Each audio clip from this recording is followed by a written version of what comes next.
नमस्कार दोस्तों, मैं विजय ढाका आपके अपने YouTube चैनल विजय ढाका किसान का दोस्त पर तहे दिल से स्वागत करता हूं। दोस्तों, आज के खेती के इस आधुनिक युग में जहां परंपरागत खेती को छोड़कर किसान सब्जी वर्गीय फसलों पर अपना ध्यान केंद्रित कर रहा है और साथ साथ में एक अच्छी अर्निंग भी ले रहा है। आज इस सत्र में हम चर्चा करेंगे एक ऐसी सब्जी वर्गीय फसल की जिसमें किसान को यदि पूरा ज्ञान हो तो वह आराम से 1 एकड़ में 4 से 5 लाख का मुनाफा ले सकता है।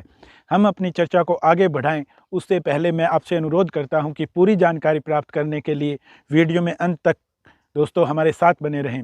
दोस्तों, काफ़ी बड़े स्तर पर किसानों द्वारा तरबूज व खरबूजे की खेती की जाती है, परंतु बेसिक ज्ञान न होने के कारण वह शुरुआत से ही घाटे में चलकर नुकसान उठाते हैं। इसलिए जब हम बाज़ार से इतना महंगा बीज लेकर आते हैं तो नर्सरी तैयार करने का सही नॉलेज न होने के कारण जर्मिनेशन का कम होना, नर्सरी में फंगस का आना, शुरुआत से ही हमें यह नुकसान अधूरे ज्ञान के कारण उठाना पड़ता है। परंतु आज हम इस वीडियो में आपको एक एक जानकारी नर्सरी से संबंधित पूरी डिटेल में देंगे, इसलिए अंत तक हमारे साथ बने रहें। अब हम बात करेंगे कि एक नर्सरी तैयार करने के लिए क्या क्या लेना है और कौन कौन सी सावधानी रखें ताकि आगे चलकर मुसीबत न हो, क्योंकि अभी दिसंबर जनवरी में हमें नर्सरी को तैयार करना पड़ेगा ताकि एडवांस में हम यदि अपना लगाएं तरबूज और खरबूज तो उसका अच्छा भाव प्राप्त कर सकें। नेट हाउस या पॉलीथीन का यूज करके, क्योंकि अभी समय चल रहा है, बहुत ज़्यादा सर्दी है, लो टेम्परेचर की समस्या रहेगी। यदि हम पॉलीथीन या किसी के नेट हाउस है तो वो नेट हाउस का यूज़ कर सकता है। लेकिन नर्सरी का जो बेसिक नॉलेज है कि हमें किस प्रकार से सीड लगाना है, उसकी कैसे देखभाल करनी है, हमारा जर्मिनेशन प्रॉपर कैसे हो, इसके बारे में आज हम चर्चा कर रहे हैं। 25 से 30 डिग्री तक हमें टेम्परेचर मेंटेन रखना होता है ताकि हमारा जो जर्मिनेशन है वो जल्दी से हो और बढ़िया से हो। और किसान भाइयों, नर्सरी तैयार करने के लिए सबसे पहला काम करें, परे ट्रे का इस्तेमाल करें ताकि आपको प्रॉब्लम ना हो, क्योंकि परो ट्रे के अंदर जो आप इस्तेमाल करोगे तो उसके अंदर जर्मिनेशन बहुत बढ़िया होगा। और परो ट्रे के लिए हमें क्या क्या मटेरियल का यूज़ करना होगा, क्या क्या टाइप का फर्टिलाइज़र हमें लेना होगा, उसके बारे में अभी मैं आपके साथ चर्चा करता हूं। मैं अपनी कैलकुलेशन के हिसाब से बता रहा हूं। मैं 5 केजी की को कैलकुलेशन के हिसाब से बता रहा हूं किसान भाइयों। 5 केजी मतलब फर्टिलाइज़र। 5 केजी आपको कोकोपिट लेना है और 1 केजी आपको पेरलाइट लेना है और 1 केजी आपको वर्मीकुलाइट लेना है और 5 केजी आपको केचुए की खाद लेनी है। इसमें दोस्तों कोकोपिट व केचुए की खाद को आपको यूज़ करना अनिवार्य है, और यदि आपको पेरलाइट या वर्मीकुलाइट मिल जाए तो बहुत अच्छा है। इसके साथ मिक्स करेंगे तो हमें इसके बेनिफिट देखने को मिलेंगे। अब आप किसान भाई इस कन्फ्यूज़न में होंगे कि ये परलाइट और वर्मीकुलाइट क्या होता है, तो मैं इसके ऊपर थोड़ा सा बता देता हूँ। परलाइट के छोटे कण मिट्टी में हवा की जेब बनते हैं ताकि पौधे की जड़ों तक जल प्रवाह और ऑक्सीजन का प्रवाह आसानी से पूरा होता रहे। ये एक टाइप का ठोस और एक टाइप का होल क्रिएट कर देते हैं, जिससे पूरा ऑक्सीजन हमारे सीड तक पहुंचता है और पूरा अच्छे से उसके अंदर जल उस तक आसानी से पहुंच जाता है। ये काम हमारे जब हम नर्सरी लगाएंगे तो परलाइट यदि हम लेंगे तो ये काम हमारा आसानी से पूर्ण हो जाएगा। दूसरा, अपना जो वर्मीकुलाइट है किसान भाइयों, उसको हम यूज़ करते हैं सिर्फ ज़्यादा लंबे समय तक नमी बनाए रखने के लिए, ताकि हमें बार बार सिंचाई का झेलना ना पड़े। कई बार क्या होता है कि बार बार से, क्योंकि हीट अच्छी होती है जब हम पॉलीथीन या नेट हाउस का यूज़ करते हैं तो उसमें हमें समय समय पर सिंचाई करनी पड़ती है, लेकिन ये एक बराबर और लगातार नमी बनाए रखता है। इसके लिए हम इन दोनों का इस्तेमाल कर सकते हैं। परंतु ये अगर दोनों नहीं है तो आप 5 केजी कोकोपिट और 5 केजी केचुए की खाद का आपको यूज़ करना होगा, उसके हिसाब से भी आप कर सकते हैं। सबसे पहले कोकोपिट को पानी के अंदर डालेंगे और थोड़े समय के बाद निचोड़ कर निकालें। इस प्रकार से एक बार अच्छे से इसको वॉशिंग करके इसे साफ़ करें। हो सके तो एक बार तो अवश्य ही करें किसान भाइयों, अगर हो सके तो 2 बार अगर वॉश करोगे तो काफ़ी अपने को सबसे बड़ा जो बेनिफिट होगा, इसके अंदर जो स्टार्टिंग से जो डिसीज लगती हैं किसी कारणवश उसका खर्चा, एक तो खतरा कम हो जाएगा। जो नीचे की फंगस वगैरह है, कई बार ऐसा पीछे से भी आ जाता है तो हमें प्रॉब्लम होती है। दूसरा, जर्मिनेशन बहुत अच्छा हमें देखने को मिलेगा।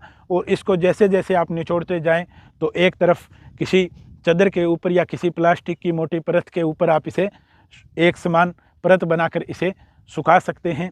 फिर आप इनको सबको अच्छे से मिलाकर मिक्स करें। इसके बाद परे ट्रे में इस मिश्रण को डालेंगे परोटरे का जो होल है उससे आधा भरें।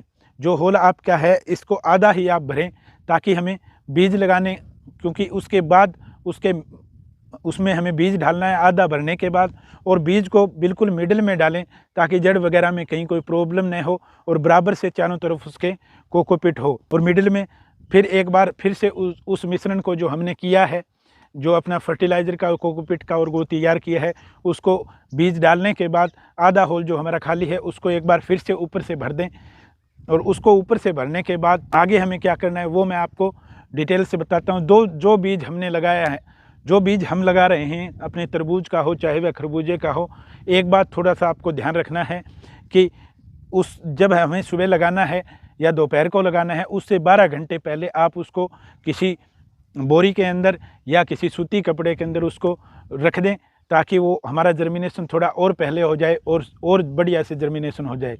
जैसे ही अपना यह काम पूरा हो जाएगा तो उसके बाद आपको किसी स्प्रे पंप में पानी डालकर थोड़ा फुहारा से डीप स्प्रे करनी है। ये नहीं है कि फुहारा हमारा लग गया ऊपर से, सिंचाई की तरह उसमें स्प्रे करनी है।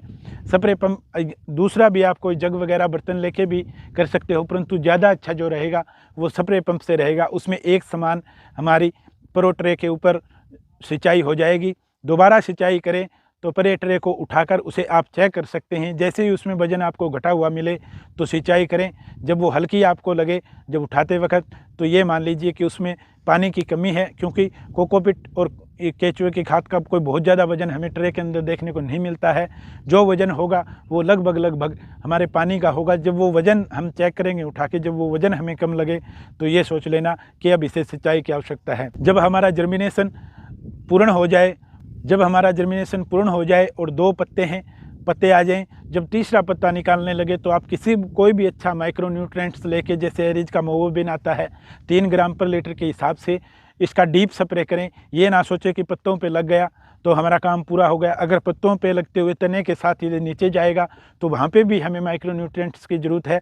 तो जैसे हम सिंचाई में डीप स्प्रे कर रहे हैं, वैसे ही हमें माइक्रो न्यूट्रिएंट्स की स्प्रे करते वक्त ही डीप करनी है, क्योंकि हम फंगीसाइड वगैरह का स्प्रे नहीं ले रहे हैं। तो माइक्रो न्यूट्रिएंट्स का यदि डीप भी स्प्रे हो जाएगा तो हमारी बेल को कोई नुकसान नहीं होगा। और किसी भी कंपनी का आप ले सकते हैं, मोविन ज़रूरी नहीं है। जिस भी कंपनी का आपको अच्छा और सस्ता लगे और एक विश्वास के लायक माइक्रो न्यूट्रिएंट्स हो तो आप उसका यूज कर सकते हैं। उसके जैसे ही हमने माइक्रो न्यूट्रिएंट्स के द्वारा सिंचाई की है, उसके बाद किसान भाइयों हमें 19-19 कहूँ या 20-20 कहूँ, 2 से 2.5 ग्राम पर लीटर के हिसाब से डीप स्प्रे इसकी भी करें, ताकि हमें नीचे से हमारा तना भी मजबूत हो। और अगर यदि ग्रोथ कम चल रही है तो ग्रोथ प्रॉपर से चलेगी और हमारी नर्सरी एक समान चलती रहेगी। उसके बाद जैसे ही आपको ये लगे कि आपकी बेल झुक रही है या जो भी हो रहा है, थोड़ा बहुत कीट वगैरह का आप ध्यान रखें।